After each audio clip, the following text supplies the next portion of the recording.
अस्सलाम वालेकुम मेरे अजीज़ों क़ारिब, मेरे अजीज़ों मैं इफ्तिखार फी प्यारे पाकिस्तान के सिटी ऑफ लव लाहौर से।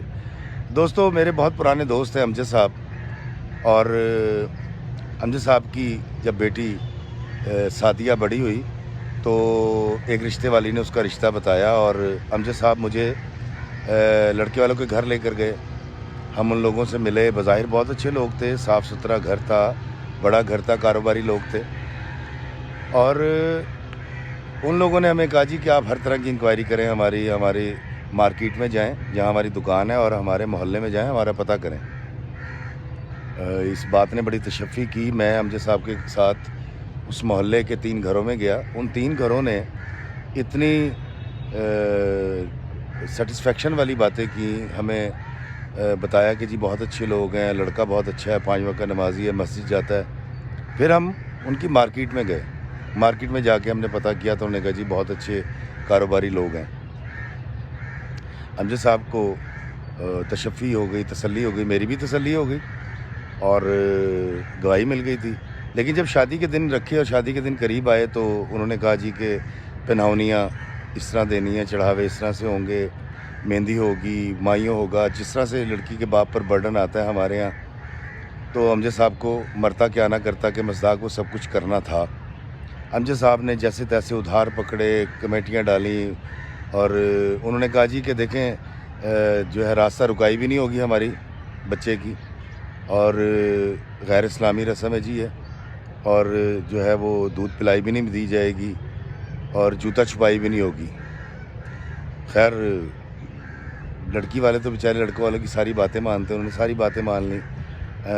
फिर उसके बाद उनकी कुछ डिमांड्स आ गई कि खाना ऐसे होगा, टेबल पे दिया जाएगा, हम ये करेंगे, हम वो करेंगे, जो ख़वातीन आपस में करती हैं उसका भी कोई इशू नहीं है, ये चीज़ें हमारे कल्चर का हिस्सा भी हैं। दोस्तों, जब शादी हो गई तो शादी के बाद पता ये चला कि वो लोग लड़की के साथ बहुत बुरा सलूक करते हैं। और लड़का जो है वो है तो 5 वक्त का नमाजी, लेकिन वो बीवी की इज़्ज़त भी नहीं करता। पहले रात ही उसने लड़की के मुंह पर थप्पड़ मार दिया और बात सिर्फ इतनी थी कि लड़की ने उसको ये कहा था कि मोबाइल का चार्जर ज़रा मुझे दे दें।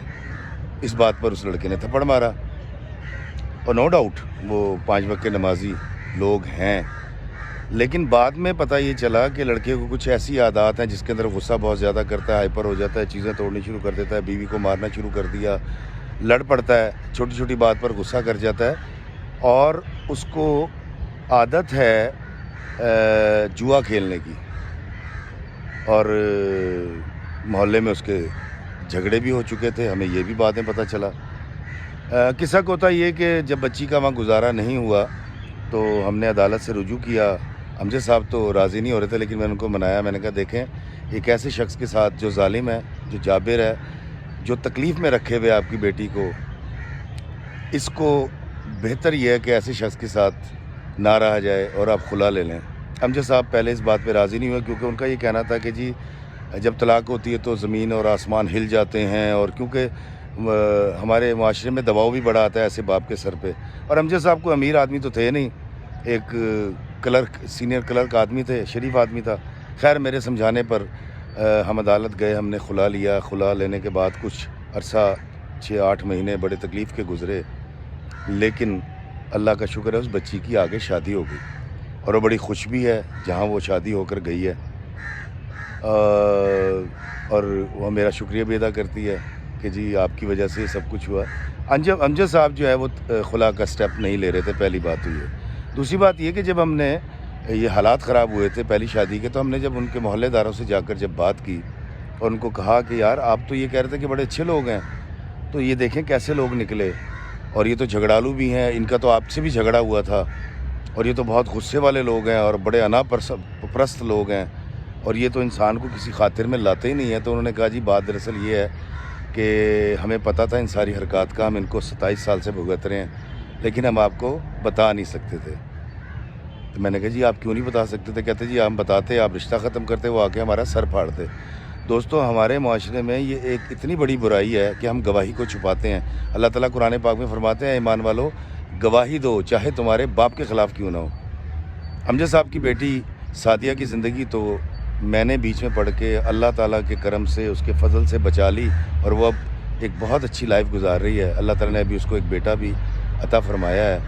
لیکن دوستو مجھے بتائیں کہ اس طرح سے خاموش ہو جانا، رشتے کے معاملے میں کسی کی بیٹی کی زندگی برباد کر دینا۔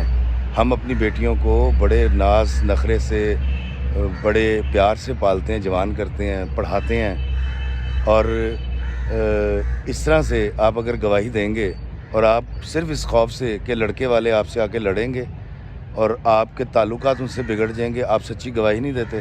بعد میں آپ بتا رہے ہیں ہاں جی یہ تو تھانہ کچہری بھی ہوئی تھی، پولیس بھی آئی تھی، یہ تو بڑے لڑائی جھگڑے کرتے ہیں، ان کے بچے چھت پہ چڑھ کے فائرنگ بھی کرتے ہیں۔ تو خدا را اگر ایسے ماں باپ، بچیوں کے ماں باپ آپ کے گھر آئیں اور آپ سے آ کر گواہی طلب کریں تو خدا را ان کو سچی گواہی دیا کریں۔ کسی کی بیٹی کی زندگی برباد ہو جاتی ہے، پورا ایک بیٹی تکلیف میں ہو، پورا گھرانہ تکلیف میں چلا جاتا ہے۔ میری بہن یا میری بیٹی کو غلط گھر مل جائے تو آپ کو پتہ ہے کہ ہم سارے پریشان ہو جاتے ہیں، اس خاندان کے، اس کنبے کے سب لوگ تکلیف میں چلے جاتے ہیں، ڈپریشن میں چلے جاتے ہیں۔ اور پھر جب ہم ان کی مارکیٹ گئے، ہم نے جا کے وہاں پوچھا، انہوں نے کہا جی لین دین کے بہت برے آدمی ہیں۔ میں نے کہا آپ کیوں بتا رہے ہیں؟ کہتے ہیں جی آپ اس لیے بتا رہے ہیں کہ آپ لوگ طلاق لے چکے ہیں اور خلا لے چکے ہیں۔ تو اس وقت ہم نے اس لیے نہیں بتایا تھا کہ اگر ہم بتاتے تو ان کا ہم سے جھگڑا ہوتا۔ یہ جو خاموشی ہے، یہ جو منافقت ہے، خدا را اس منافقت اور اس خاموشی سے نکلیں۔ آپ ہر معاملے میں خاموش رہیں، مت گواہی دیں، چپ رہیں، کوئی مسئلہ نہیں ہے، لیکن جہاں کسی کی بیٹی کا معاملہ آ جائے، اس کے رشتے کا معاملہ آ جائے تو وہاں گواہی ضرور دیا کریں۔ اور بلکہ میں آپ کو بتاتا ہوں صرف بیٹی نہیں، اگر کسی کی بیٹی کی گواہی لینے آپ کے گھر کوئی آئے اور بیٹی کے چال چلن میں کوئی فرق ہو یا اس گھر کے اخلاقیات اتنے اچھے نہ ہوں کہ جہاں بیٹا بھی آیا جائے تو ان بیٹے والوں کی بھی مدد کیا کریں تاکہ وہ اس تکلیف سے، اس پروسیس سے بچ جائیں، کیونکہ بیٹی بیٹے دونوں کو جب طلاق ہوتی ہے رشتہ ملنا بہت محال ہو جاتا ہے، لوگ 100 سوال کرتے ہیں، ان کو وضاحتیں دینی پڑتی ہیں۔ تو خدا را جب بھی آپ سے کوئی گواہی طلب کرے بیٹی یا بیٹے کے رشتے کے معاملے میں تو خاموشی اختیار نہ کیا کریں، منافقت سے کام مت لیا کریں۔ حکمت اس میں نہیں ہے کہ آپ خاموش رہیں، حکمت اس میں ہے کہ آپ کھل کے بتائیں جی کہ ان کا بیٹا یا ان کی بیٹی ایسی ہے۔ میں آپ کو بتاتا ہوں، میرے بیٹے علی کا جب رشتہ ہوگا یا میری بیٹیوں کا، میں لڑکی والوں کو، لڑکے والوں کو کھل کے ساری بات بتاؤں گا۔ میرا بیٹا اسموکنگ کرتا ہوگا میں بتاؤں گا، کماتا کتنا ہے میں بتاؤں گا۔ تو لہٰذا آپ کی بڑی مہربانی، امجد صاحب کی بیٹی بچ گئی، خلا لے لیا، آج خوش ہے، لیکن ہو سکتا ہے کسی اور امجد کی بیٹی بہت تکلیف میں ہو اور آپ کی اس گواہی کی وجہ سے وہ پھنسی ہو۔ تو خدا را بیٹیوں اور بیٹوں کے ماں باپ پر رحم کیا کریں، محلے دار یا جاننے والے رشتہ دار ہمیشہ سچی گواہی دیا کریں تاکہ گھر اجڑنے سے بچ جائے۔ اللہ میں آسانیت عطا فرمائے اور آسانیاں تقسیم کرنے کا شرف عطا فرمائے، آمین۔ السلام علیکم ورحمۃ اللہ وبرکاتہ۔